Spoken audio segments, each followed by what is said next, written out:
Good hello. Evening all students. मेरी आवाज़ आ रही है आप लोगों को? Yes sir. Yes, yes sir. Sir. ठीक ठीक है, ओके ओके। Yes sir.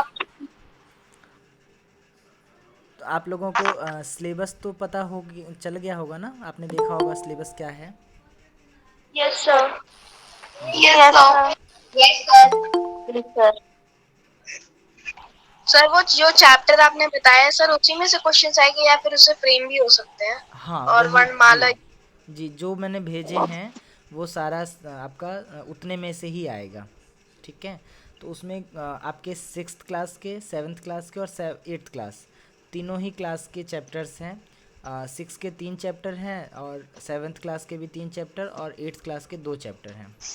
तो जो बच्चे सिक्स क्लास के हैं उनको थोड़ी कठिनाई होगी, क्योंकि वो एट्थ वाला भी पढ़ना है उनको और सेवन्थ का भी पढ़ना है। तो लेकिन मैं हेल्प करूँगा आपकी उसमें पूरी पूरी। ठीक है।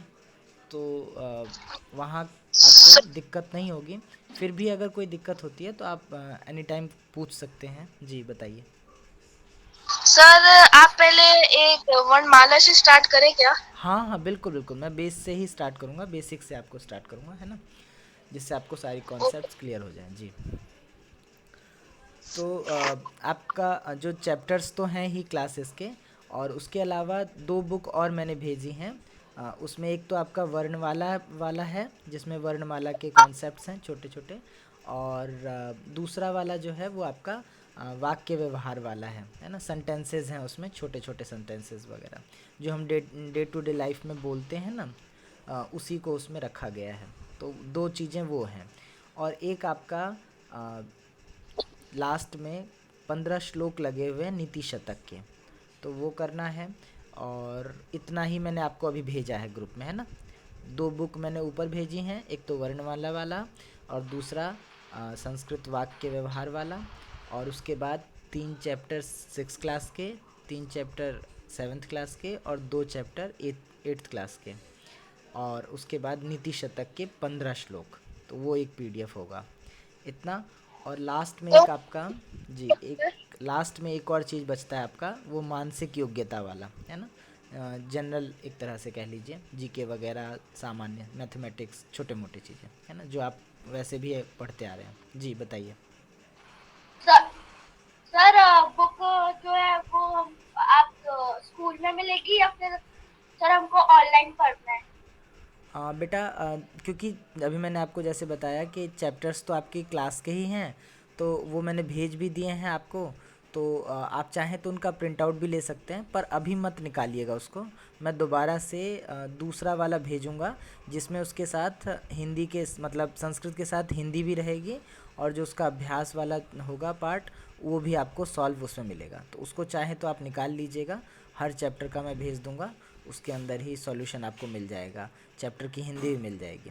ठीक है, तो वो पार्ट तो आप निकलवा सकते हैं।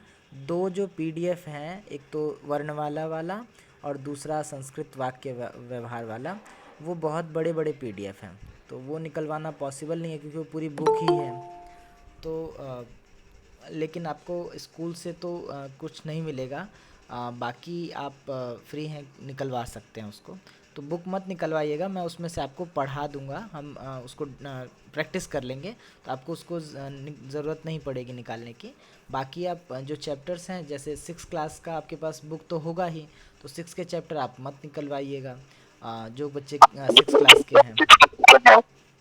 और जो सेवन्थ, माइक म्यूट करिए, हाँ जी। जब आपको कुछ पूछना हो तभी आप माइक अनम्यूट कीजिएगा, बाकी टाइम आप म्यूट रखिए। तो जो बच्चे सिक्स क्लास के हैं उनको जो है सिक्स क्लास का प्रिंट निकालने की ज़रूरत नहीं है, सेवन्थ और एट्थ का आप निकलवा सकते हैं प्रिंट तब तक, है ना, पढ़ने के लिए। 3 चैप्टर आपके सेवन्थ क्लास के और 2 चैप्टर एट्थ क्लास के, तो वो मैं दोबारा से पीडीएफ भेजूंगा दूसरा वाला, जिसमें क्योंकि अभी जो मैंने पीडीएफ भेजा उसमें केवल संस्कृत संस्कृत है ना। तो मैं दोबारा भेजूंगा, उसमें आपको हिंदी भी मिल जाएगा, है ना, साथ में। तो वहाँ से आपको वो चैप्टर और अच्छे से समझ आएगा। वैसे तो मैं उसको समझाऊंगा ही, एक्सप्लेन करूँगा, लेकिन वो आप निकलवा के रख लेंगे तो ज़्यादा बेटर रहेगा, है ना, उसमें से आप पढ़ पाएंगे अच्छे से और समझ पाएंगे। तो उसको निकलवा लीजिएगा।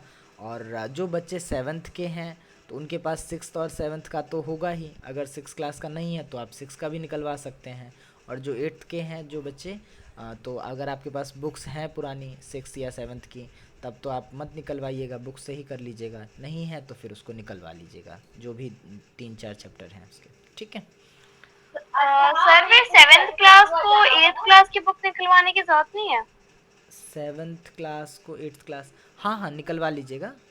7th को 6 की ज़रूरत नहीं है, मतलब 6 क्लास अगर आपके पास है मान लीजिए पुरानी किताब, तो आप उससे ही पढ़ लेंगे। लेकिन आपके पास 8th की तो अभी नहीं होगी, है ना, तो उसको निकलवा लीजिएगा आप। 7th की आपके पास होगी ही अभी, अगर आप 7th में हैं, और 8th क्लास की आप निकलवा लीजिएगा। मतलब जो आपके पास नहीं है तो वो सारा ही निकलवा लीजिएगा। बाकी अगर कुछ है आपके पास तो ठीक है, तो उसको मत निकलवाइएगा। ओके अच्छा ओके। जी, चलिए तो हम स्टार्ट करते हैं शुरू से। देखिए, मैं बेस से ही शुरू कर रहा हूँ, सर बिल्कुल कुछ एकदम। नोट भी करना है? क्या चीज़? सर कुछ नोट करना है कि सर आप ऐसे ही हाँ हाँ ओरली बिल्कुल करेंगे? बिल्कुल, मैं बताऊँगा, जी जी, मैं बता दूँगा आपको क्या क्या नोट करना है आपको।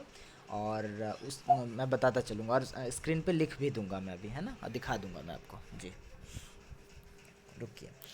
तो सबसे पहले आज हमने एक तो सिलेबस आपको बताया क्या कैसे करना है ना, वो सारी चीज़ें। तो दो जो मैंने अभी नाम लिए थे आपको ऊपर, जो पीडीएफ मैंने भेजा भी है शुरू में, एक तो वर्णमाला वाला और दूसरा वाक्य व्यवहार वाला, है ना। तो ये आपका उसमें ग्रामर पोर्शन ज़्यादा है, ठीक है।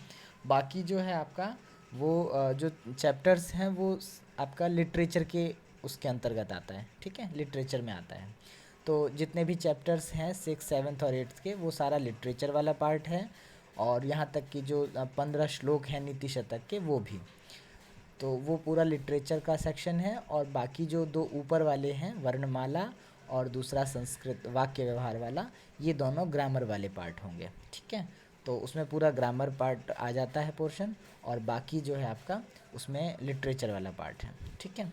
तो वैसे तो मैं सारा ही आपको बताऊंगा, लेकिन अब मैं शुरू करने से पहले आपको एक बेसिक पता चल जाए, ताकि आपको आगे दिक्कत ना हो, है ना। तो इसलिए मैं बेस से आपको स्टार्ट कर रहा हूँ, ताकि आपका बेस एक बार मजबूत हो जाएगा तो आप हर चीज़ समझ पाएंगे, ठीक है। देखिए, तो अगर हम बात करें तो संस्कृत जो है, जैसे संस्कृत है, हिंदी है, इंग्लिश है ना, और भी बहुत सारी, ये सारी क्या होती हैं आप जानते हैं? इनको क्या कहते हैं? हिंदी, इंग्लिश, ये सब?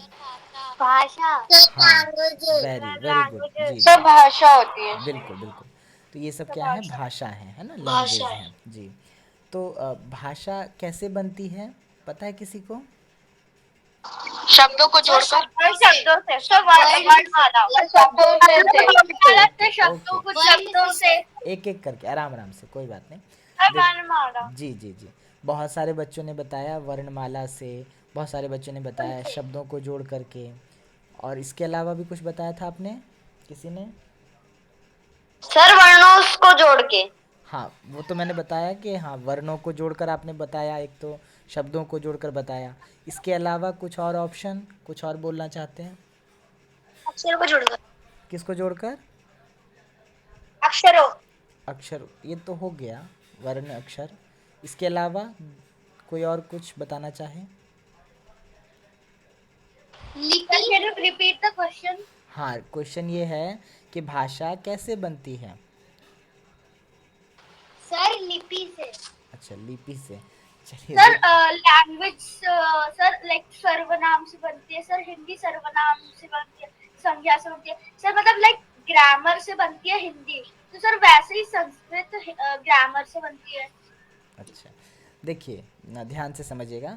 जब भी हम किसी चीज़ की बात करते हैं तो आप कोई भी चीज़ देखते हैं ना, तो उसका स्ट्रक्चर बना होता है ना, वो किसी ना किसी चीज़ से मिल के बना होता है ना, अलग अलग चीज़ों को जोड़ करके वो बनाया जाता है पूरा, है ना। उसी तरह से जब हम भाषा की बात करते हैं, लैंग्वेज की बात करते हैं, तो लैंग्वेज किससे बनता है? वाक्य से बनता है, ठीक है। इसको नोट कर लीजिए, एक फर्स्ट नंबर डालिए, उसमें लिखिए भाषा। भाषा लिख लोगे ना आप लोग? Yes sir. हाँ, जहाँ दिक्कत हो ना लिख पाए तो बताइएगा, फिर वहाँ से मैं स्टार्ट कर दूँगा लिखना, है ना, अगर कहीं दिक्कत होगी तो। तो पहला क्या लिखवाया मैंने, भाषा, है ना, नंबर 1 डाल लीजिए और उसमें लिखिए भाषा। फिर भाषा मैंने अभी बताया आपको कि भाषा किससे बनती है, लैंग्वेज, तो वाक्यों से, है ना। वाक्यों से। हाँ, तो सेकंड नंबर डाल लीजिए जी। सर वाक्यों से और सर वर्ड से। हाँ, वो उसी पर आ रहा हूँ, ध्यान से समझिएगा कि मैंने ऐसा क्यों कहा कि वाक्य से ही बनते हैं। क्या शब्दों से भाषा नहीं बनती है क्या? तो ऐसा है कि शब्द से भाषा बनती तो है लेकिन डायरेक्ट नहीं बन सकती है। ऐसा क्यों? जैसे हमने कहा राम, या हमने कहा बालक, है ना।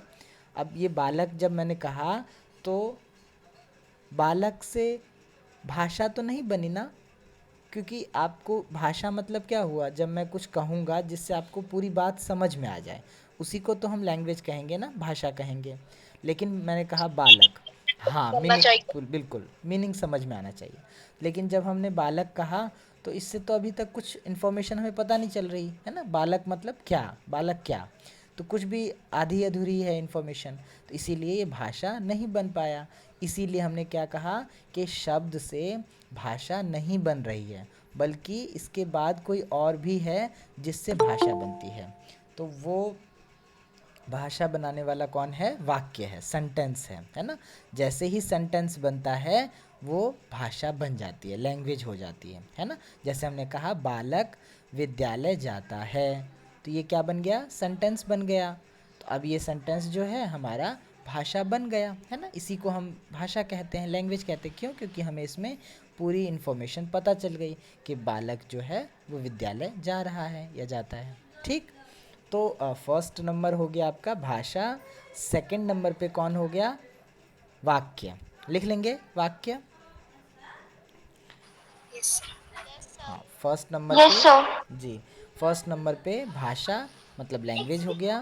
सेकंड नंबर पे, सेकंड नंबर पे आपका क्या हुआ, सर वाक्य, वाक्य। हाँ, सेंटेंस। ठीक है, हाँ जी। उसके बाद थर्ड नंबर पे आपका ध्यान दीजिएगा, जब हमने कहा कि भाषा किससे बनती है, तो सेंटेंस से बनती है, वाक्य से। और वाक्य किससे बनते हैं बताइए, शब्दों से। शब्दों से। Very good. ये बात सबको समझ में आ रही है ना कि भाषा वाक्य से बना, वाक्य किससे बना, शब्दों को जोड़ने से। जैसे हमने कहा बालक विद्यालय जाता है, तो इसमें बालक है एक शब्द, विद्यालय दूसरा शब्द है, जाता है तीसरा शब्द है, इस तरह से, है ना। तो शब्दों को हमने जोड़ा और उससे हमने क्या बना लिया, सेंटेंस बना लिया, है ना, वाक्य बना लिया, और फिर वही वाक्य भाषा कहलाया। ठीक, तो थर्ड नंबर पे कौन आएगा बच्चों, सर शब्द। शब्द, वेरी गुड। शब्द। हाँ, वर्ड आ गया, है ना, शब्द आ गया। फर्स्ट नंबर पे भाषा, सेकंड नंबर पे वाक्य, और थर्ड नंबर पे शब्द। ठीक, अब एक स्टेप और अंदर चलते हैं, है ना। अब बताइए शब्द किससे बनते हैं, वर्ण से, वेरी गुड। सर वर्णों से। हाँ हाँ सर बिल्कुल अक्षर से। जी, अक्षरों से और वर्णों से। ठीक, सर अक्षरों की मिलावट। हाँ हाँ हाँ बिल्कुल बिल्कुल। अब कुछ सर बच्चों ने जी, कुछ बच्चों ने अक्षर बताया, कुछ बच्चों ने वर्ण कहा, है ना। जी, तो अक्षर अध्यापक और जी वर्ण, दूसरा क्या था? क्या कह रहे हैं, पहले वाक्य था, दूसरा क्या था? हाँ मैं फिर से बता देता हूँ। पहले नंबर पे भाषा है, लैंग्वेज। अच्छा। सेकंड नंबर पे वाक्य है, सेंटेंस, है ना। और थर्ड नंबर पे शब्द, वर्ड, शब्द। है ना। हाँ, अब हम फोर्थ नंबर पे जा रहे हैं। तो वर्ड किससे बनेंगे, तो बच्चों ने बताया, कुछ बच्चों ने बताया वर्ण से, वर्ण को जोड़ करके, और कुछ बच्चों ने बताया अक्षरों को जोड़ करके, है ना। बच्चे ध्यान रखिएगा कि जो अक्षर होते हैं, आपने बचपन में पढ़ा होगा, याद हो अगर आपको, कि 2 अक्षर के शब्द, 3 अक्षर के शब्द पढ़े हैं आपने, हिंदी में पढ़े होंगे, जैसे हाँ सर, घर, यस घर, सर। है ना, यस हाँ, सर। छोटे छोटे शब्द, तो इस यस सर। तरह से पढ़े हैं। Yes sir. जी जी, तो वहाँ पर अक्षर का मतलब क्या है, पूरा आपको लेना है, एक है, जैसे जैसे मैंने कहा मान लीजिए क म ल, है ना, तो इसमें कितने अक्षर हैं, 3 अक्षर हैं। कितने अक्षर हैं बच्चों? सर 3 अक्षर। हाँ, तीन। क है, म है और ल है, तो इनको हम अक्षर कहते हैं, है ना। अक्षर क्या होते हैं? अक्षर में दोनों चीज़ें मिली होती हैं, स्वर और व्यंजन दोनों एक स्वर साथ। और व्यंजन उसमें मिले होते हैं, हाँ तो सर तीन अक्षर बनते हैं। हाँ जी, बिल्कुल बिल्कुल ठीक। तो ये अक्षर हुआ जी। वर्ण और अक्षर में क्या अंतर है? हाँ, दोनों में क्या अंतर है, बिल्कुल मैं उसी पर आ रहा हूँ बेटा। देखिए, तो अभी मैंने बताया जैसे कमल में 3 अक्षर हैं, क है, म है और ल है ना, तो ये कमल शब्द बना। लेकिन जब हम वर्ण की बात करते हैं कि वर्ण क्या होते हैं, वर्ण क्या होते हैं, तो वर्ण जो सर होते भाषा की सबसे छोटी छोटी इकाई। को वर्ण कहते हैं। हाँ, आपने याद किया हुआ है, भाषा की सबसे छोटी इकाई को वर्ण कहते हैं। और उसके साथ आपने ये भी पढ़ा होगा, याद हो अगर आपको, कि सबसे छोटी इकाई है, इसका मतलब उसके टुकड़े नहीं हो सकते, है ना, उसके आप पार्ट्स नहीं कर सकते। जैसे हमने कहा तो अ के पार्ट्स कर सकते हैं क्या आप? अलग अलग कर सकते हैं नहीं अ को? सर, नहीं कर सकते, नो सर नहीं कर सकते सर। है ना। हाँ, लेकिन जब हम कहेंगे क, है ना, हमने क्या कहा क, तो क को अलग अलग करेंगे तो क्या मिलेगा बच्चे? वो व्यंजन है। हाँ प्लस ओ। हाँ, बिल्कुल क और अ। जी, बोलिए। क प्लस अ हाँ व्यंजन को मिला के। हाँ बच्चे बोलिए। हाँ, पूछ रहे थे आप डाउट, हाँ बोलिए। Sir in this six class के लिए प्रथम दिशा सर ये प्रथम दिशा रुचिर पृष्ठी कक्षा रुचिर स्पष्टनी कक्षा और रुचिका रुचिरा अष्टमी कक्षा और नीतीश हाँ जी, हाँ जी। हाँ बच्चे, ये सारा आपने लेट से ज्वाइन किया था क्या? ये सब हाँ, तो मैंने शुरू में अभी बताया था कि जो बच्चे हैं 6 to 8th क्लास के, उन सबको तीनों ही क्लास का पढ़ना है। तो मतलब जो 6 क्लास के हैं बच्चे, उनको 6 क्लास का तो पढ़ना ही है 3 चैप्टर, और उसके अलावा 7th क्लास का भी पढ़ना है 3 चैप्टर, और 8th क्लास का भी 2 चैप्टर पढ़ना है।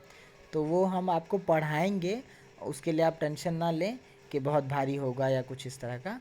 बस आपको मेहनत करनी है, उसके लिए बेस आपको एक बार वो कर लेना है, ठीक है। तो अगर आपकी क्लास शुरुआत में छूट गई थी, क्योंकि शुरुआत में मैंने सिलेबस के बारे में और काफ़ी सारी चीज़ें बताई थी, तो वो आप दोबारा से एक बार सुन लीजिएगा, है ना। मैं दोबारा भेज दूंगा इसका लिंक, वहाँ जाके आप सुन लीजिएगा जितना आपका छूटा था, ठीक है बेटा। हाँ जी, चलिए, तो हमारी बात क्या चल रही थी? 4th नंबर पे पहुँचे थे हम ना, तो वर्ण और अक्षर की बात चल रही थी, है ना। तो अक्षर आप लोग समझ गए हैं ना, जैसे कमल शब्द में 3 अक्षर हैं, क, म और ल। अब वर्ण की बात करें अगर, तो वर्ण कितने होंगे, कोई बताएगा? कमल शब्द में कितने वर्ण हैं? तीन तीन तीन। अच्छा, ठीक है। 3 के अलावा कोई और बताना चाहेगा कुछ और?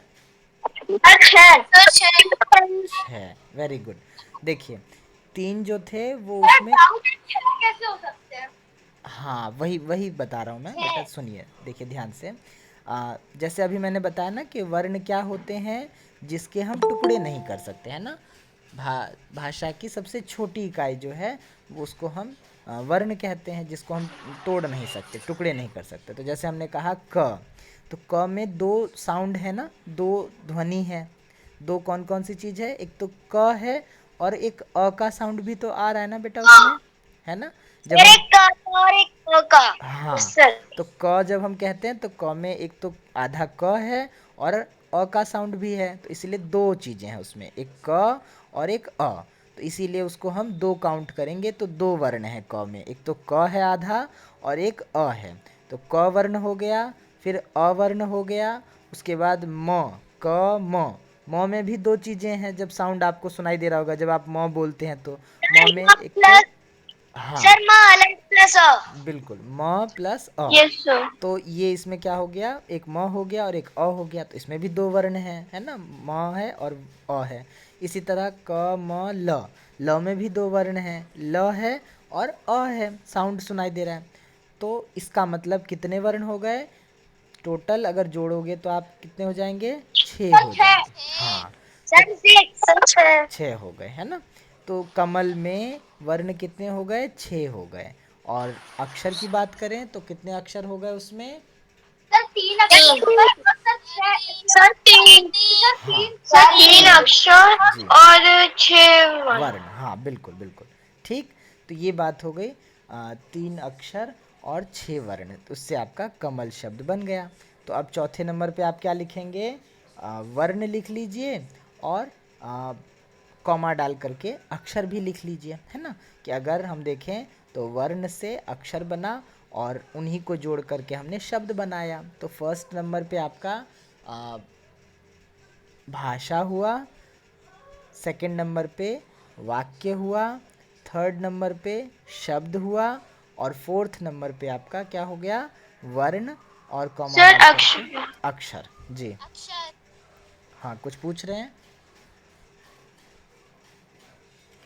यहाँ तक सबको क्लियर है ना। Yes sir. यस हाँ सर। जी बोलिए। सर थर्ड पे क्या था? हाँ, फर्स्ट पे भाषा, सेकंड पर वाक्य, थर्ड पर शब्द, जिसको आप इंग्लिश में वर्ड बोलते हैं ना, वर्ड शब्द, ठीक है। और फोर्थ पर अक्षर और वर्ण, दो चीज़ें, ठीक है। लिख लेंगे, नोट कर लिया आपने इतना, यस ठीक। सर। हाँ यस अब जी यस सर। हाँ, अब एक और कॉन्सेप्ट समझ लीजिए इसी के बारे में, फिर हम आगे बढ़ेंगे।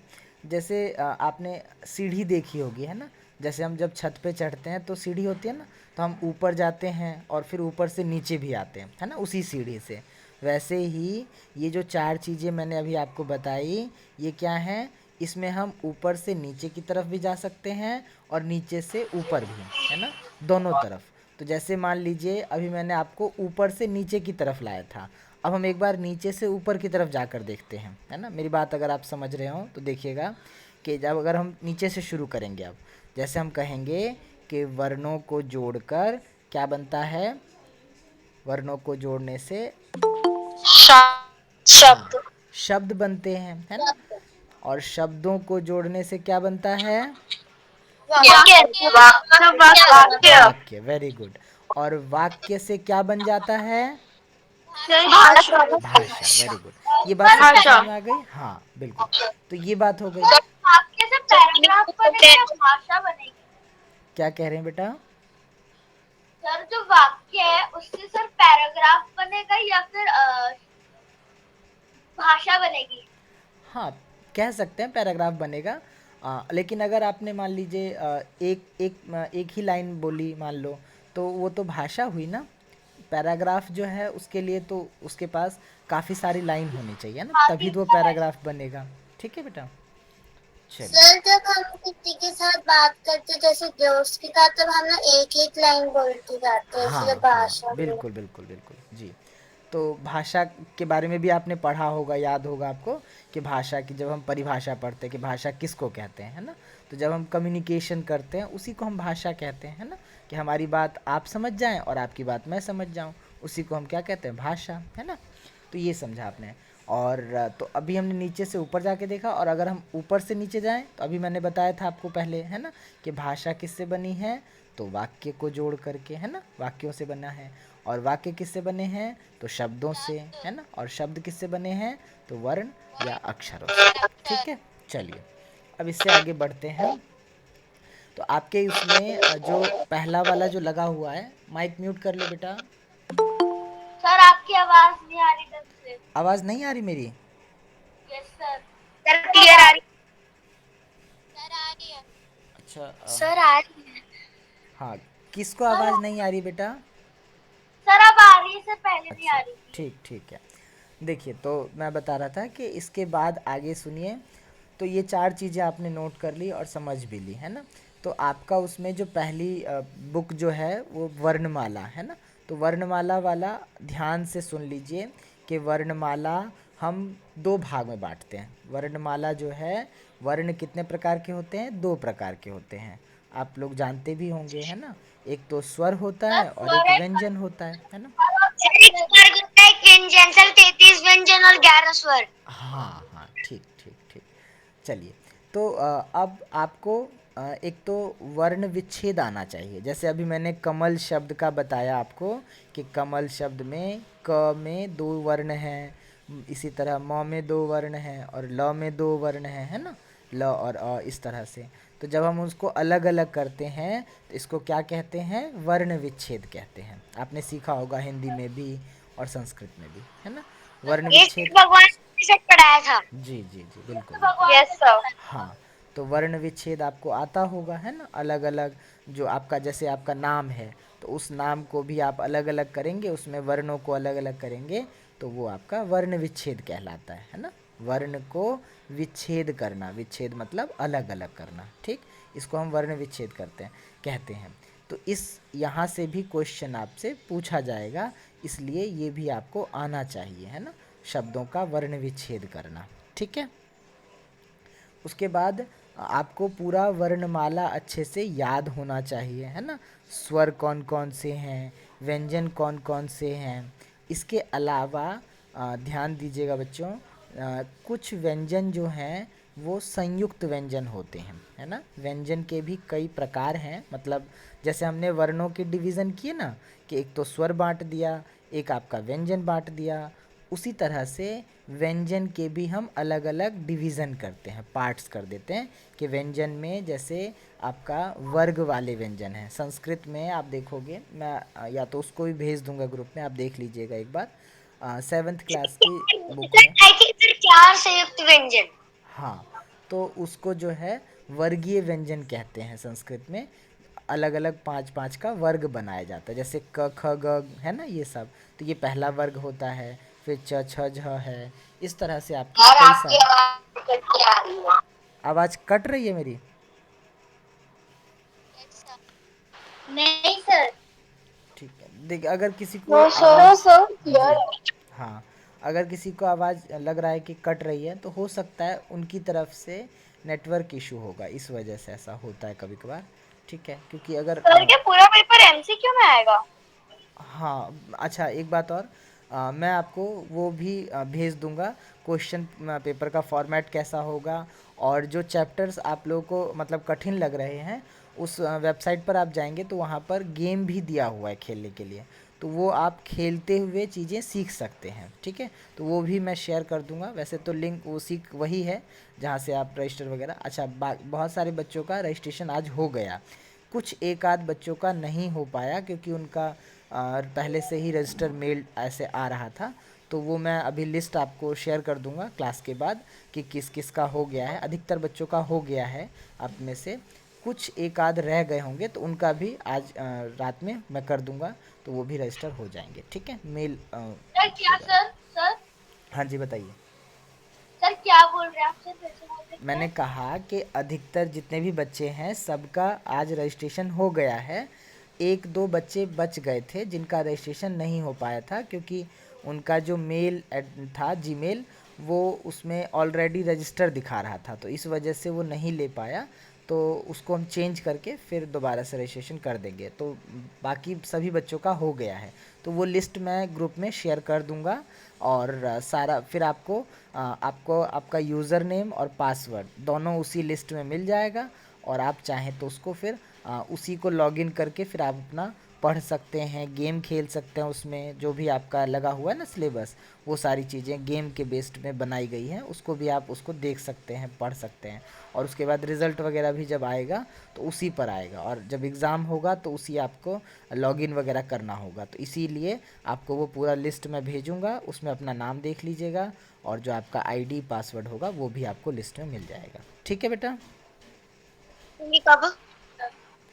चलिए, देखिए, तो हम कहाँ पर थे? हाँ, मैं वर्णों के बारे में बता रहा था आपको। तो तो वर्णमाला जो है वो अच्छा, ये अच्छा है ऑनलाइन क्लास में आप लोग बड़े शांत से सुन रहे हैं आराम से, नहीं तो क्लास में होते हैं तो फिर तो इतना चिल्लाते हैं आप लोग, है ना। पढ़ना पड़ता है। Yes sir. चलिए बढ़िया। तो अभी आपको समझ में भी आ रहा होगा बहुत कुछ, है ना।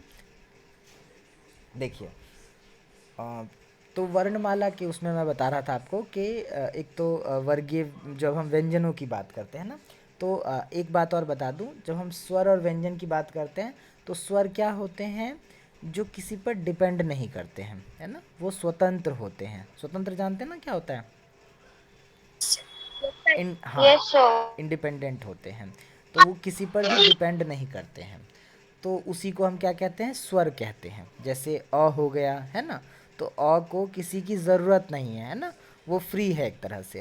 अ है, आ है, ई है, ई दीर्घ ई है ना, ऊ है, बड़ा ऊ, छोटा ऊ, इस तरह से आपने पढ़ा ही है सारा, है ना। तो जितने भी, लाइक व्यंजन व्यंजन जो है वो इंडिपेंडेंट नहीं है और हाँ, स्वर है। जी जी, बिल्कुल बिल्कुल। तो स्वर जो होते हैं वो किसी पर डिपेंड नहीं करते, वो इंडिपेंडेंट होते हैं ना, स्वतंत्र होते हैं। लेकिन व्यंजन जो होते हैं वो डिपेंडेंट होते हैं, किस पर डिपेंड करते हैं, स्वरों पर डिपेंड सर करते स्वर हैं। से। हाँ, तो अच्छा, एक और मज़ेदार बात बताता हूँ आप लोगों को। स्वर को स्वर इसीलिए कहा जाता है क्योंकि वो स्वयं, स्वयं सुना है आप लोगों ने शब्द, स्वयं का मतलब होता है खुद। यस सर, सो हाँ, खुद, सो खुद। तो वो खुद ही राजा होते हैं एक तरह से, है ना। स्वयं ही वो क्या होते हैं, राजा होते हैं, उनको किसी की ज़रूरत नहीं होती है। लेकिन जो प्रजा होती है उसको तो राजा की ज़रूरत होती है ना।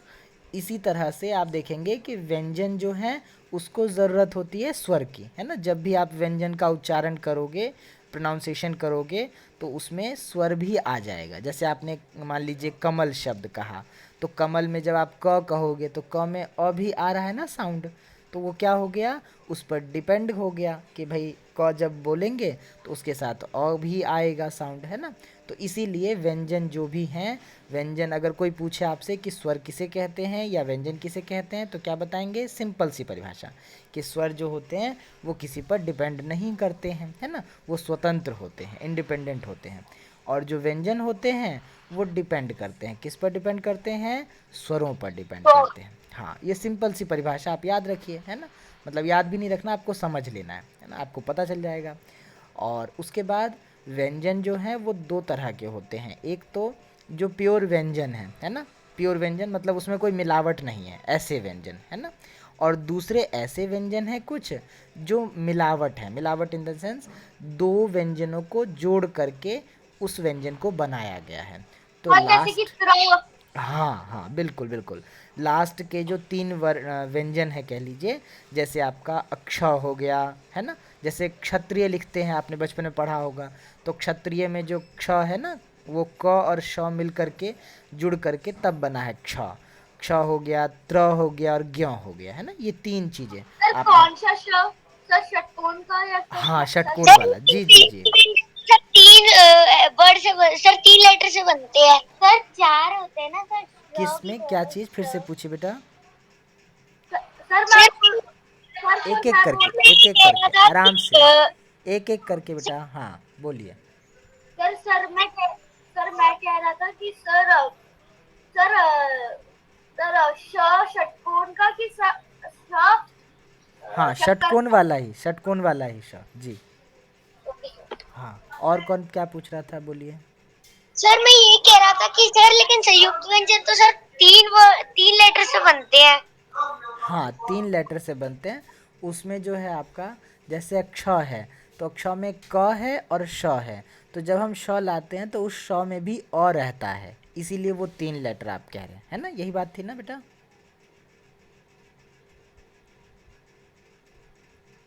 नहीं समझे, जैसे, यस सर। हाँ, जैसे त्र है, जी, जैसे त्र है, तो त्र किस किस से मिल करके बनेगा, एक तो, सर आधा त आधा हाँ श और सर आ। हाँ, सर बिल्कुल प्लस बिल्कुल, रांत प्लस अ। हाँ हाँ, सर तर बिल्कुल बिल्कुल, तो आप लोगों को पता ही है, त आधा होगा, र होगा आधा और अ होगा। तो पूरा त्र बन जाएगा। इसी तरह ज्ञ है ना, ज्ञ से ज्ञानी बनता है शब्द, आपने सुना होगा है ना। तो ज्ञ शब्द में जो ज्ञ वर्ण है वो भी आपका व्यंजन वो किससे बनेगा, तो ज और य। य सुना है आपने, च छ ज जब पढ़ते हैं तो उसमें लास्ट में आता है ना। तो इसको जोड़ करके और लास्ट में अ भी आएगा उसके साथ। तो अ तो इसमें रहता ही है, इसीलिए 3 वर्ण कह लीजिए, हाँ, इनको जोड़ करके ये व्यंजन बनते हैं। तो ये कैसे व्यंजन है, ये संयुक्त व्यंजन कहलाते हैं। क्यों कहते हैं इनको संयुक्त व्यंजन, क्योंकि सर हाँ जी बोलिए, सर चार ही चार ही होते हैं, तो संयुक्त हमने सर 3 सिखाए एक हैं। एक करके। चार ही संयुक्त व्यंजन होते हैं ना हाँ सर?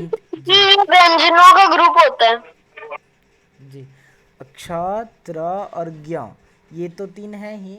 इसके अलावा एक और व्यंजन है जो आप वर्णमाला लिखते टाइम हो सकता है ना लिखते हो, लेकिन आपको बुक वगैरह में दिखाई देगा। एक श्र भी है, श्र सुना है आपने, जैसे श्रम होता है ना। Yes sir. हाँ, जैसे श्रमदान आप करते हैं ना, वो वाला क्या होता है श्रमदान क्लास में। लेकिन वो संस्कृत में होता है ना मेरे से। क्लास की साफ सफाई। हाँ वही वही, जी जी जी। तो वही श्र जो है वो भी 2 व्यंजन से मिल कर के बना है, ठीक है। बाकी जितने व्यंजन हैं वो सारे प्योर व्यंजन हैं, मतलब उसमें मिलावट नहीं है। वो व्यंजन और साथ में एक स्वर मिलता है तब जा कर के पूरा वो बन जाता है अक्षर, है ना। जैसे क बना, ख है ना, इस तरह से। खैर, तो ये आपको मैं पूरा वो पीडी मतलब शेयर करूँगा आपसे। देखिए कुछ बच्चे अब आ रहे हैं। सर मैं ये कह रहा था कि सर आई थिंक सर वो वाला संयुक्त व्यंजन सर संस्कृत में होता है। अच्छा, क्यों हिंदी में नहीं होता बेटा। सर हिंदी में भी होता है। हाँ ओके सर। हाँ, तो क्योंकि यस सर। हिंदी जो है वो संस्कृत से ही निकली है ना, तो इसीलिए लगभग समानता है। कहीं एक आध चीज़ें थोड़ा सा। सर कौन सा श, जी, क्या कह रहे हैं।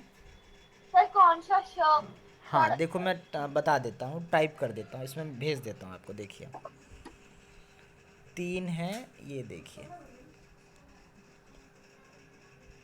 Just a minute. एक तो ये है श्र, देखिए ये है पहला। उसके बाद आपका क्ष, ये है, ये देखिए। और फिर आपका एक तो त्र है ना, और एक आपका ये है ज्ञ। ये 4 चीज़ें हैं, है ना। तो इसमें जो आपका श्र है वो भी 2 व्यंजन से जुड़ करके बना है ना, 2 और एक स्वर भी लास्ट में अगर लगा लें तो 3 कह लीजिए ना, 3 वर्ण। इसी तरह श्र भी। तो ये मैं आपको पूरा पीडीएफ ही भेज दूंगा, उसमें आपको ये मिल जाएगा। उसमें पूरा स्वर भी रहेगा, व्यंजन भी रहेगा, और आपको उसका अलग अलग जो मैंने अभी बताया कि जैसे स्वर में भी 2 वर्ग होते हैं अलग अलग। एक तो आपका जैसे ह्रस्व स्वर होता है और एक दीर्घ होता है ना। ये तो आप जानते भी होंगे। ह्रस्व जैसे छोटी ई हो गया, छोटा ऊ हो गया, उसको हम ह्रस्व स्वर कहते हैं, है ना। तो ह्रस्व मतलब छोटा, और जब बड़ा बताना होगा तो उसको दीर्घ कहते हैं संस्कृत में। तो दीर्घ स्वर जो है आपका बड़ा ऊ हो गया, बड़ी ई हो गया, है ना, इस तरह से। तो ये है आपका स्वर। और फिर व्यंजन में जो है आपका वर्ग वाला है और अवर्गीय व्यंजन है, ये सब चीज़ें हैं थोड़ा बहुत, ठीक है। तो वर्ण विच्छेद जो है आपका वो तो रहेगा ही इसमें। इसके अलावा जो है इसमें कई सारे टॉपिक्स हैं वर्णों को लेकर के, उच्चारण स्थान वगैरह भी होंगे में भी। तो मैं वो देख लेता हूँ एक बार कि क्या क्या टॉपिक हैं, और वो टॉपिक की लिस्ट भी आपको मैं शेयर कर दूंगा कि हमें क्या क्या पढ़ना है, ठीक है। ताकि आपको भी क्लैरिटी हो जाए कि क्या क्या टॉपिक है हमारे पास, मतलब जैसे वर्णमाला में क्या क्या टॉपिक होंगे, और आपका संस्कृत वाक्य व्यवहार वाले में क्या क्या टॉपिक है ना। तो वो भी मैं आपको उसके अंदर का भी बता दूंगा डिटेल में कि इतने टॉपिक हैं और आपके पास टाइम इतना है, इतने दिन है, और आपको इससे तैयारी करना है, ठीक है।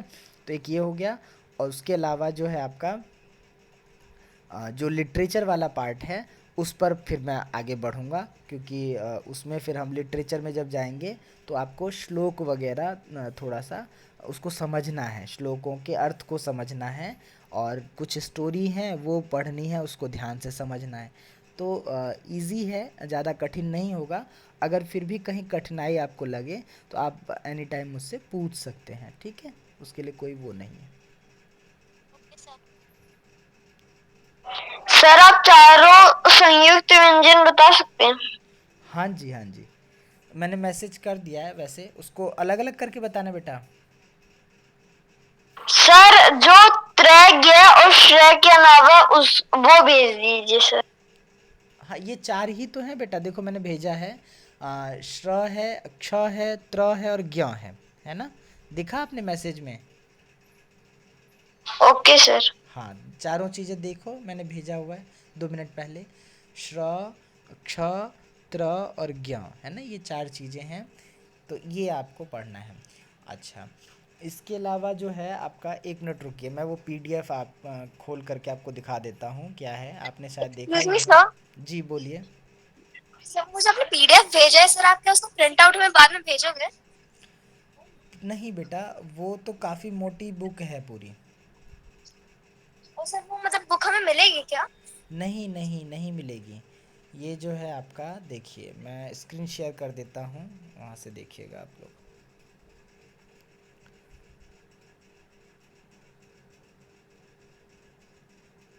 दिख रहा है आपको स्क्रीन?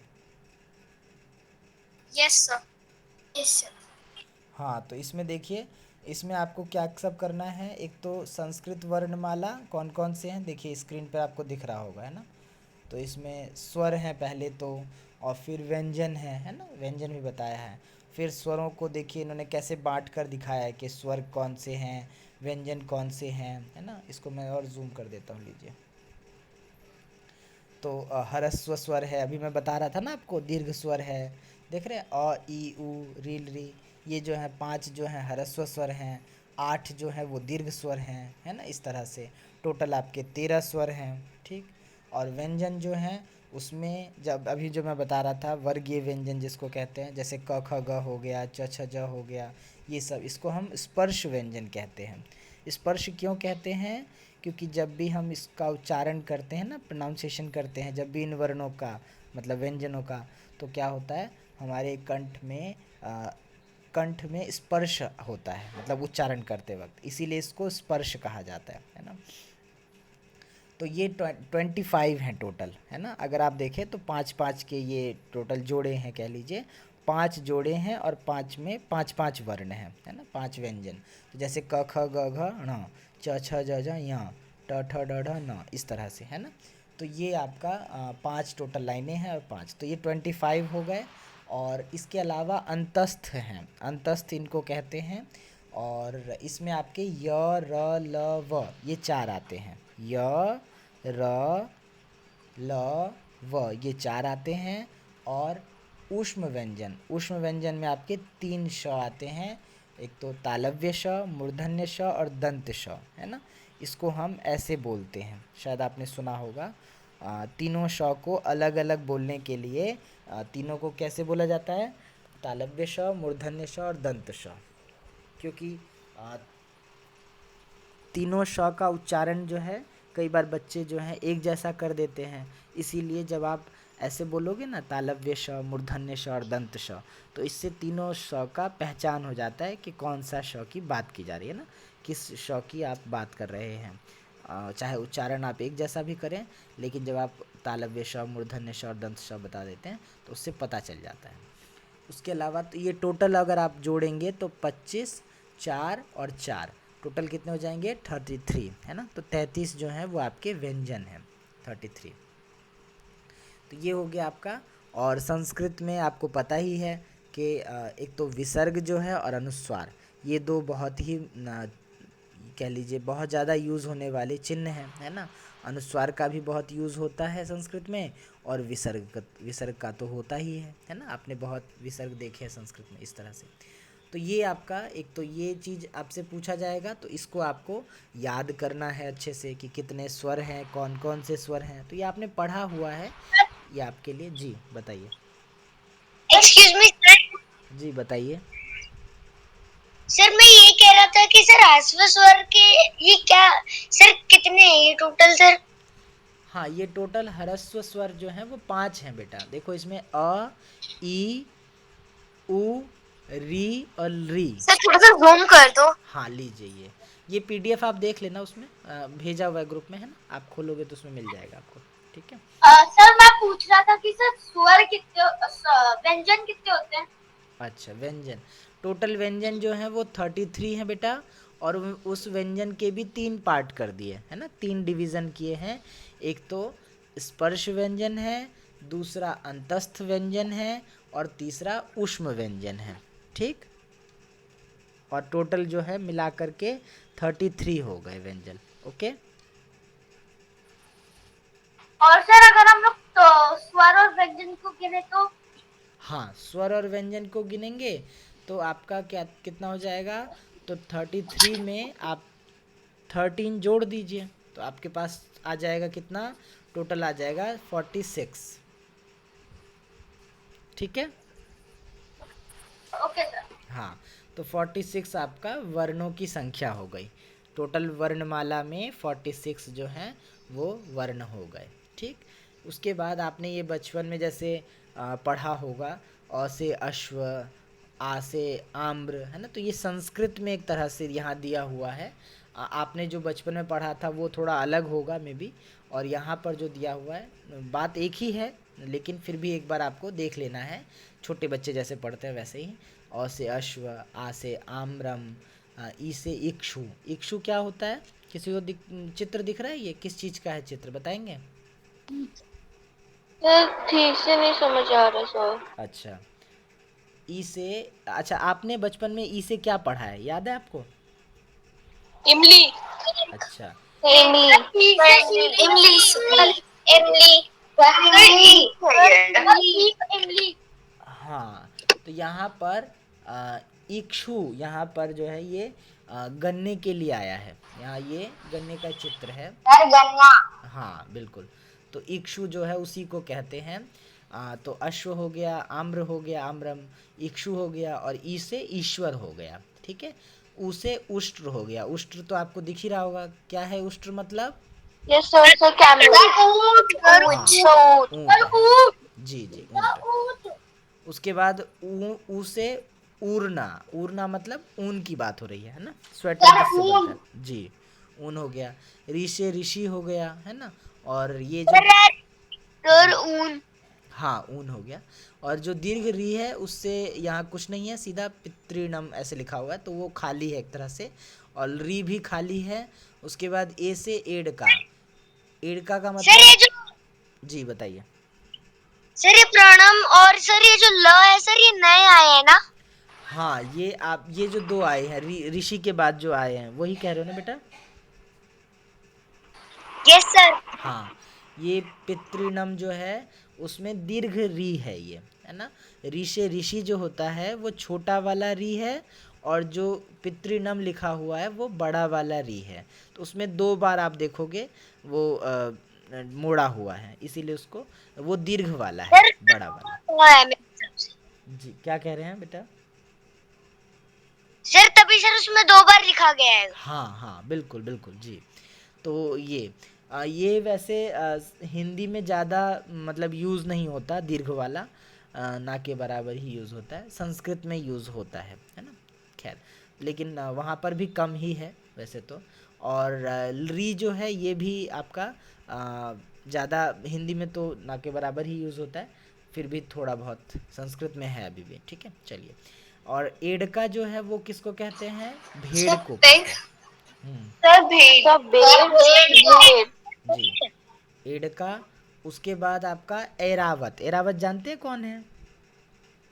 यस सर सर हाथी को कहते हैं सर। हाँ सर हाथी। सर जी, इंद्रदेव का वाहन। हाँ, वेरी गुड, बहुत सुंदर, अच्छा बताया आपने। तो अलग अलग जितने भी देवता हैं उनके वाहन होते हैं, है ना, व्हीकल कह लीजिए, अलग अलग देवताओं के। जैसे गणेश जी Yes, का sir. वाहन क्या है? सर मूषक। सर मूषक। मूषक। सर मूषक। सर मूषक। जी, उसी तरह से, जी, उसी तरह, हाँ, इंद्र का वाहन जो है वो ऐरावत है ना। चलिए, दीर्घ स्वर में ए के बाद कुछ लिखा था सर, वो क्या है? क्या कह रहे हैं बेटा? एक के बाद? दीर्घ स्वर में बाद कुछ लिखा था सर, वो क्या है? अच्छा, दीर्घ स्वर में ये वाला री वाला पूछ रहे हैं आप? ऋषि के बाद जो है? हाँ सर, सर वो दीर्घ स्वर में ए के बाद क्या है सर? ऋषि के बाद वाला ही पूछ रहे हैं ना आप? री, दीर्घ री है वो। Yes sir. हाँ, वो दीर्घ री सर है। एक और ही है ना? हाँ, उसके बाद री है, री। उसके बाद हाँ, वो जो लिखा हुआ है वो क्लिप्तिम लिखा हुआ है। क है आधा, री है, और प त संयुक्त और म। सर इसका मीनिंग क्या होता है सर? हाँ, जैसे पितृनम है तो ये आपका पिता शब्द का जब हम शब्द रूप चलाते हैं ना तो उसमें बनता है आपका। और ये कब, ये वाला जो है री वाला, ये आपका ये भी देवताओं के लिए ही आता है। तो दोनों ही लगभग जैसे अच्छा, एक बात और बताता हूँ आपको। पितृनम जो है ना आपका, तो पिता शब्द के जब हम रूप चलाते हैं तो उसमें ये रूप बनता है वहीं पर। आप जब आगे शब्द रूप पढ़ेंगे पिता के तो उसमें भी आएगा ये। तो हमारे जो पूर्वज होते हैं ना, पिता से पहले के, दादा या उससे पहले के भी, उनके लिए Yes, उनको पितर कहा जाता है। क्या कहा जाता है? Sir Peter. हाँ, पितर कहा पितर। जी। तो जितने भी हमारे पूर्वज हैं हमसे बड़े जी, पितर होता है या पिता होता है? नहीं, पिता तो अभी जो हमारे पिता हैं वो हैं, है ना। लेकिन पितर किसके लिए होगा? जो बहुत पहले के हैं, है ना, दादा से भी पहले। सर जैसे हमारे पूर्वज हैं। जी जी। तो उसी के लिए खैर, तो ये जो है आपका इसमें ये हो गया। इसी तरह ओष्ठ है, ये सब। तो ये आपको टोटल पढ़ना है। तो अभी मैं फ़िलहाल इसको आगे बढ़ता हूँ, मैं बता दूंगा आपको। वैसे तो ये सारा हम पढ़ेंगे। अभी हम फिलहाल एक, हाँ जी बताइए। सब पितर वही होते हैं ना जो हमारे जैसे पूर्वज होते हैं, दादा के दादा, ऐसे हाँ जी, हाँ पीढ़ियां जी, जो होती है। हाँ हाँ हाँ, उन्हीं को पितर कहा जाता है जी। उसके बाद यहाँ देखिए, ये आपको मैंने अभी बताया भी था कि जैसे क जो है वो किन किन से मिलके बना है। तो आधा क और अ, है ना, उनको जोड़ने पर क बनता है। आधा ख और अ मिलकर के ख बनता है। तो ये चीज़ आपने पढ़ी भी हैं और यहाँ पर दिया भी हुआ है। इसी तरह देखिए, यहाँ पर इन्होंने लिख के दिखाया है कि कैसे क प्लस अ क्या बनेगा, क, है ना। तो उसको लिख करके भी दिखाया। तो ये सब तो आपको ज़रूरत नहीं है, उतना आपने किया हुआ है ये सारा। और घ ध, देखिए ये एक जैसे जो मिलते जुलते हैं, ये भी यहाँ पर दिखाया गया है कि जैसे घ और ध, दोनों में बस इतना अंतर है कि ऊपर जो है वो मुड़ा हुआ रहता है ध में, और घ में मुड़ा हुआ नहीं रहता है ना। तो दोनों में ये अंतर है। इसी तरह च और ज, तो लगभग लिखने में एक जैसे हैं। एक बात और बता दूं आपको, शुरू में ही वैसे तो बताना था कि भाषा के दो रूप होते हैं। भाषा के दो रूप होते हैं, एक तो लिखित रूप होता है और एक आपका जो हम, हाँ, मौखिक रूप, है ना, जो हम बोलते बोलने वाला। हैं जी। तो जैसे अभी मैं बोल रहा हूँ, है ना, तो ये मौखिक रूप हो गया भाषा का, ठीक। और जब हम लिखेंगे, हाँ जी, जब हम लिखते हैं तो उस लिखने को क्या कहते हैं? किसी को पता है? जब हम भाषा सर को, लिखित रूप। हाँ, हाँ, लिखित तो कहते हैं, लिखित तो कहते हैं, लेकिन लिखने का जो स्टाइल होता है, जैसे हम हिंदी भाषा लिखते हैं मान लीजिए, हाँ, उसे क्या कहते हैं? लिपि कहते हैं। हाँ, तो भाषा का जो लिखित रूप होता है उसको हम क्या कहते हैं? लिपि कहते हैं। ठीक है, ये बात सबको पता है ना? Yes sir.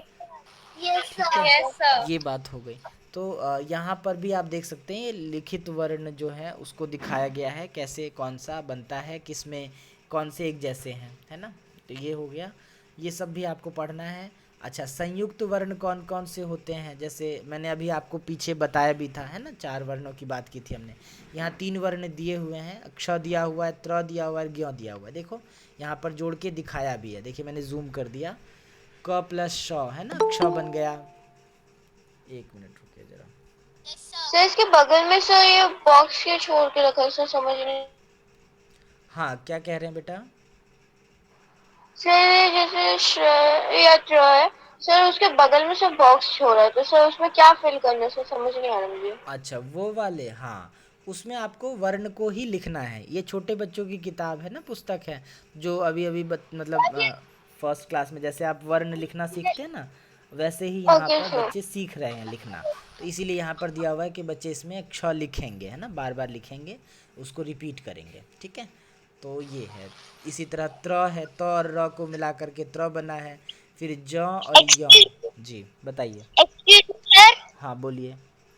सर सर इन तीनों में सर एक एक गलती है कि सर पहली बात तो सर इन तीनों के आखिरी वालों में सर हलक नहीं लगा, और प्लस सर इनमें सर इनमें का साउंड नहीं आ रहा है।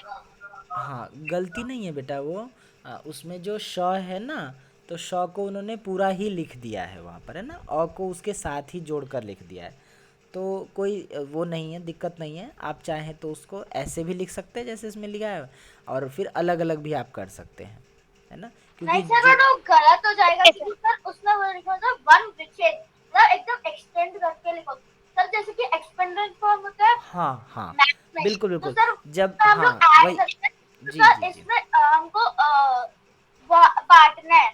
हाँ, मैं वही बता रहा हूँ बेटा कि अगर जैसे आपको वर्ण विच्छेद करने के लिए दिया जाएगा, तब आपको ऐसे नहीं लिखना है जैसे यहाँ लिखा हुआ है, तब आपको अलग अलग ही लिखना है। लेकिन यहाँ पर वर्ण विच्छेद करने के लिए नहीं दिया हुआ है, यहाँ तो आपको समझा रहे हैं ना कि ये संयुक्त व्यंजन है और ये किन वर्णों को जोड़कर बना है, वो बताया जा रहा है। यहाँ किसी शब्द का हम वर्ण विच्छेद तो नहीं कर रहे हैं, है ना। अगर वो कर रहे होते तो फिर यहाँ पर अलग अलग आपको बता दिया जाता। अभी हम नीचे जाएंगे, जब वर्ण विच्छेद वाला भी पोर्शन आएगा तो उसमें आप देखोगे कि वहाँ पर इनको भी अलग अलग करके बताएंगे, है ना। ऐसे नहीं कि अब जैसे श में ही वहीं अ भी लगा दिया साथ में ही, तो उसको भी अलग अलग बताया जाएगा, ठीक है। तो जहाँ कहीं वर्ण विच्छेद आए तो वहाँ पर आपको अलग अलग ही बताना है। श को भी आप आधा श लिखेंगे, फिर उसको अ आगे लिखेंगे, है ना, अलग से। तो उसको उस तरह से करना है। लेकिन अगर आप केवल बता रहे हैं, समझा रहे हैं कहीं पर कि संयुक्त व्यंजन कौन से होते हैं और किस किस से मिलकर बने होते हैं, तो वहाँ पर आप ऐसे भी बता सकते हैं, ठीक है। Okay sir. देखिए यहाँ पर इन्होंने क्षत्रिय, त्रिशूलम और ज्ञानी, है ना, तीनों शब्द उससे बनाया हुआ है। क्षत्रिय से मतलब अक्ष से क्षत्रिय बन गया, और त्र से त्रिशूलम, है ना, त्रिशूल जानते हैं ना क्या होता है, यस सर सर हाँ, त्रिशूल। और यस सर। ज्ञ से ज्ञानी, ठीक है। ज्ञानी पता है किसको कहते हैं ज्ञानी? जी सर, ये हो गया। तो ये आपका अब यहाँ से फिर आपका ये स्वरों की मात्रा के बारे में बताया गया, मात्राएं क्या होती हैं, कौन कौन सी होती है। तो ये कुछ सिंपल चीज़ें हैं जो आपने लगभग पढ़ी हुई हैं, बस आपको एक बार रिपीट करना है, देखना है क्या क्या है, और ये सिंपल आपको हो जाएगा। बाकी जो मुश्किल वाला पार्ट है वो हम उस पर पढ़ेंगे। बाकी भगवान सर भी आपको इसके बारे में डिटेल में भी ये सब सारी चीज़ें बताएंगे, है ना। तो ओके सर। सर मेरे को ये कहना है कि सर उसमें फोर्थ वाला नहीं दिखाया गया हमें सर, संयुक्त हाँ, व्यंजन। फोर्थ वाला इसलिए नहीं दिखाया क्योंकि मैंने भी आपको बताया था ना कि तीन तो व्यंजन जब आप पढ़ते हैं अक्ष त्र ज्ञ, तो वो तो आ जाता है उसमें। लेकिन जो श्र वाला है वो एक अलग से है ना, वो क्या होता है, अलग से उसको लिया जाता है, तो इसलिए यहाँ पर नहीं दिखाया उसको। और कहीं भी आप जब कहीं लिखा हुआ भी देखेंगे तो वो आपको नहीं मिलेगा, हो सकता है कहीं कहीं पर दे दिया जाए, लेकिन उसको अलग से ही रखा जाता है, और कहीं कहीं पर आपको मिलेगा भी नहीं, है ना। बच्चों की किताब में भी आपको वो नहीं दिखाई देगा, ठीक है। Okay sir. हाँ, तो ये हो गया, और ये इन्होंने यहाँ पर इसको फिलअप करने के लिए कहा है, तो ये अभ्यास का ही है। जैसे देखिए ये वाला एक चीज़ देखते हैं, फिर हम क्लास एंड करेंगे। देखिए जैसे गाय का है, तो ग है, फिर ग में आ है ना, दिख रहा है, ये छोटा सा, थोड़ा सा मैं जूम कर देता हूँ, अब दिख रहा होगा आपको। गाय का में क्या क्या है, ग है आधा, फिर आ है, फिर य है, फिर अ है, फिर क है, और अह है ना। तो ये आपको गायक, तो हमने इसको क्या कहते हैं, अभी मैंने पीछे बताया था, हमने गायक का क्या किया है। हाँ, वेरी गुड, सर वर्ण विच्छेद। बिल्कुल, ये याद रखिएगा। वर्ण विच्छेद कहते हैं सर इसको। सर टुकड़ों में वो कर दिया सर, हाँ, फैला दिया। इसको हम कहते हैं वर्ण विच्छेद। क्या कहते हैं? वर्ण विच्छेद। वर्ण विच्छेद। ठीक, तो ये है बहुत सारा, इसमें अभ्यास करने के लिए भी दिया हुआ। अभी ये मात्राएं समझा रहे हैं ना, छोटी ई की मात्रा, बड़ी ई की मात्रा, है ना, छोटा ऊ कैसे लगाया जाता है, बड़ा ऊ कैसे लगाया जाता है, ये सब सारी चीज़ें यहाँ पर बताई गई हैं। तो ये बेसिक हैं जिसमें वर्णों को लेकर के ही चीज़ें बताई गई हैं। तो ये है आपका सारा ये पोर्शन, लगभग इसमें ये चीज़ें हैं, एक एक का बताया हुआ है। ठीक है, चलिए और क्या है इसमें देख लेते हैं, एक बार मैं देख लेता हूँ, जस्ट अ मिनट। और तो कुछ नहीं है। हाँ, ये भी आपका वही है, शब्दों का वर्ण विच्छेद किया जा रहा है ना। ठीक है, कौन कौन से शब्द कहाँ कहाँ से शुरू। सर सिर्फ एमसीक्यूज और वर्ण विच्छेद आएगा? हाँ, वर्ण से आपका केवल इतना ही है, वर्ण विच्छेद, और कुछ संख्या को लेकर के भी आया है ना, 1 2 3 ये भी है इसमें दिया हुआ, तो संख्या मैं बता दूंगा जी। सर ने अभी तक संज्ञा नहीं पढ़ाई है संस्कृत में। क्या नहीं पढ़ाई बेटा? संज्ञा। हाँ, ठीक है, मैं बताऊंगा उसको, मैं बता दूंगा आपको संख्या, या सर ही बता देंगे आपको, है ना, जब वो पढ़ाएंगे तो। लिखित, हाँ, यहाँ तो लिखने का है ये अभ्यास, कोई नहीं, ये तो आपको नहीं करना। सर कहाँ से कहाँ तक संख्या आ रही है? 25 तक ही है इसमें, बस ये ख़त्म हो गया आपका। तो इसमें कुछ खास नहीं था, आपने बेसिक जो बचपन में पढ़ा है वही चीज़ें हैं लगभग। इस वाले में खास आपका वाक्य व्यवहार वाला होगा, उसमें थोड़ा सा आपका लेवल थोड़ा बढ़ेगा, और बाकी फिर आपके जो अलग से चैप्टर्स हैं और जो नीति शतक है वो, है ना, उसमें आपको ज़्यादा मेहनत करनी पड़ेगी। ये वाला पोर्शन तो बहुत ईजी वाला है, समझ गए होंगे आप, है ना। सर कल क्लास अटेंड करनी है क्या? क्या चीज़? सर कल हमें क्लास अटेंड करनी है। कल? हाँ बेटा, रेगुलर क्लास होगी अब रोज़ाना, मंडे को छोड़कर। Okay sir. जी, ठीक है, और कोई डाउट, कोई क्वेश्चन? No sir. नहीं, नो सर। ठीक है, ओके जी, बताइए। सर सर सैटरडे को भी क्लास है? सर हाँ जी, हाँ जी, आपने जो अभी पढ़ा है वो आप व्हाट्सएप पे भेजेंगे क्या? हाँ हाँ, बिल्कुल आपको मिल जाएगा जी। सर संडे को भी क्लास होगी? हाँ, संडे को भी क्लास होगी बेटा। सर क्लास नहीं होगी ना? मंडे को क्लास नहीं होगी, बाकी रोज क्लास होगी। ठीक है, सर ओलंपियाड कब है? हाँ, 3 तारीख को है बेटा, 3 सितंबर। ओके, सर 3 सितंबर तक चलेगा फिर ये क्लास? हाँ जी, हाँ जी, थैंक यू सर। उससे बाय पहले भी सर। अगर ख़त्म हो जाता है हमारा सिलेबस तो फिर एंड कर देंगे, बाकी आप अभ्यास करिएगा। मैं लिंक शेयर कर दूंगा, उस पर गेम वगैरह है बहुत सारा, है ना, तो एक बार हम साथ साथ पढ़ते भी रहेंगे और फिर आप वो गेम खेलिएगा, तो उसमें आपको काफ़ी कुछ समझ में आएगा, है ना, इंटरेस्टिंग गेम्स है उसमें। चलिए, सर आप लिस्ट भी में रजिस्टर जिन्होंने जी किया जी, उनका नाम। हाँ हाँ, मैं भेज रहा हूँ अभी थोड़ी देर में आपको। जी बोलिए। ओलंपियाड गेम की लिंक अभी शेयर कर देंगे। हाँ हाँ जी बेटा, मैं अभी सर ओलंपियाड कब है? 3 सितंबर को है बेटा, ओलंपियाड कब है? 3 सितंबर है, उसमें डेट दिया हुआ है, अब मैं फिर से एक बार भेज दूंगा। ठीक है, बाय सर। बाय, ओके फिर। Thank you sir, have a nice day. Sir have a nice day. Sir have a nice day.